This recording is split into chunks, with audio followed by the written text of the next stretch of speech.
Yeah, you get yours, bud. Just believe it. It'll come. We were at a bonfire. We weren't very intoxicated, okay? Bill gets pretty cocky when he's drunk. All right? Went in the house, grabbed some weed to smoke with him. He had a pocket knife on him, a little box cutter. And about a week before this incident happened, I had some weed come up missing, and I blamed him for it. Well, I found it later on in a sweatshirt pocket that I drooped over the chair in the living room, well, in the kitchen, dining room, whatever you call it. And I went out at that night and apologized to him for it. I said, listen, man, I'm really sorry. You deserve my apology. I'll give you the weed that I thought was stolen out of respect, so whatever. No big deal. So we get drinking and whatever, and I was like, well, you know, what would you really do if I would attack you for stealing from me? You know what I'm saying? He's saying, well, I'll pull my knife on you. I am sorry for this asshole's words. Some are offensive. And I was like, show me how fast you can draw it. We were drunk. I was being cocky to him. I was being a jerk. Pulls it up and he hits me. He gets me right here and cuts my lip right here with it. I'm like, hey, dude, I'm just playing around, man. You gotta take this serious. He's like, oh, I'm sorry. He starts rubbing my face all clear like. So I said, dude, get away from me. We don't do that where I'm from. That's disrespectful. Do it again, we're gonna have a problem. He's all drunk, comes up again, touches me all queer like again. This time I lay him out on the ground, punch him right in the face, knock him out cold. A wave came over me in anger. He starts getting back up. So I just went over there and started beating on him. I kicked him in the face like 3 times and punched the hell out of him until I was done. Figured he got what he deserved. Went in the house, told his girlfriend Ellis. I said, listen, man, I think I killed your boyfriend outside. You might want to go check on him. Yes, I was looking for a knife after it happened, but I didn't go outside with it. And I didn't even go on through with what I planned on doing. I was just going to leave. I was going to cut my tether off and leave. But instead, I sat in the house, went to bed, and said, I'll see what happens tomorrow. That's when the cops show up with the guns. I hear, Mr. Hendricks, you're under arrest, da-da-da. Totally coherent about it. I was totally respectful about it. Was mad. Went to jail. Here I sit. Meantime, he wants to make a bunch of stories up because while I was in here, either him or his old lady stole all my stuff. I do appreciate giving my weights back to my father. But along with everything else, they kept. So, of course, they're going to make statements that are going to try to get me locked up as long as they can. Shoot, I wouldn't say I wouldn't, but sure don't approve of it. So, again, I'm going to say you're full of shit. That's all I got to say, sir. Right up to the podium here, sir. Yes, sir. Can you tell me your name, please? William Loftus. You need to state your last name again so it's clear for the record. Loftus, Loftis. So, and Mr. Loftus, you were the one that was the victim of this case. Yes. What is it that you would like to state to the court prior to sentencing? Well, I'd like to let the court know that he was a coward, that he attacked me from behind while I was sitting down in a chair at a bonfire after I'd already been drinking all day. I've had nightmares from it. I have trouble sleeping. I developed a bad drinking habit, but now I kind of fixed that up. Now I'm back to work. I was off work 2.5 months after the incident happened. I just want him to get every minute in jail he can get. So when you say you were off work for 2 months, was it as a result of that? Yeah. I was supposed to go back to work the Tuesday after Memorial Day. I didn't end up going back to work till the middle of July because I had to get cleared by the doctors. I have a crack underneath my eye. My eye's still a little black.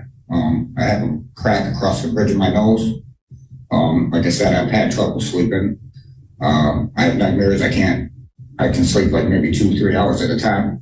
Being a truck driver, that's not good for me, not being able to sleep. So I've been trying to take like melatonin and stuff without any heavy sleeping pills. But other than that, I mean, I'm back to work now and everything's, better. But I miss time with my daughter because of it. I miss time for work because of it.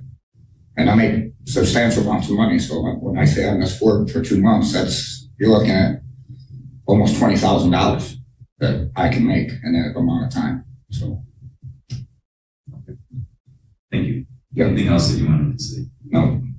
Just I hope he gets every minute he can. Thank you. All right. Well, I read through the report. So I take all of that information into consideration in sentencing.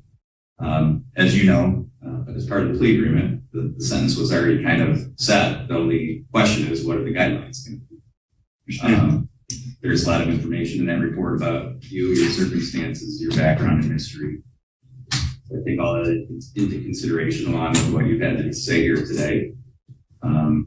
I listen to what the lawyers have to say. I take that into consideration, and certainly the victim, Mr. Loftus, I appreciate you coming in and making a statement here today. You know, frankly, I don't think how this started or what brought it on really is that relevant here. I mean, you beat up somebody pretty seriously for something that really isn't that big of a deal. You didn't have to do that. You could have just been like, hey, don't touch me. You could have walked away. You could have just been like, yeah, I don't like this, but it's not worth almost killing somebody over. Understand that. I mean, understand I have anger issues. yeah, That's why I seclude myself from the public. I don't hang out with nobody. I lift weights and work. That's all I do. It's all I do. It's all I've ever done. and that's, yeah, I agree. I think you have anger issues. Taking everything into consideration, I think the agreement is appropriate. I think a sentence at the high end of the guidelines accounts for both your past history and tendency to commit these kind of crimes. I think it addresses the injuries that were inflicted on the victim in this case. And I think it's appropriate and reasonable. So the court is going to follow a recommendation that parties have made based on the guidelines. Then what we end up with is a sentence of 152 months.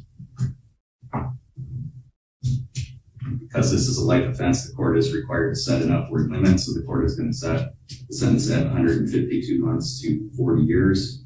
Because of your status on parole, you're not entitled to any jail credit. And the sentence is to be served consecutive to any sentence that you receive for violating parole. Crime victim's assessment of $130, court costs of $325, attorney fees of $350, and state costs of $68. You have the ability to appeal this sentence, and we're going to provide, we'll do this down in the jail. If you want to take the papers down, yes, Mr. Andrich. And Mr. Andrich, once you're back down to jail, we're going to have you just initial these to show that you received them, that they explain to you what your appellate rights are, as well as how to request support for your appellate. Thanks.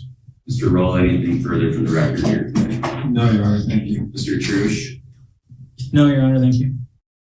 Mr. Andrich, you are remanded to the custody of the state at this time. Yeah, you get yours, bud. Best believe it. It'll come. Mr. Roll, to the extent that you want to take those last statements of Mr. Andrich into consideration with regards to any future action, you're on the record. Your office. Thank you, Judge. Taking notes. Our next matter is with Mr. Bonamy. Mr. Trush.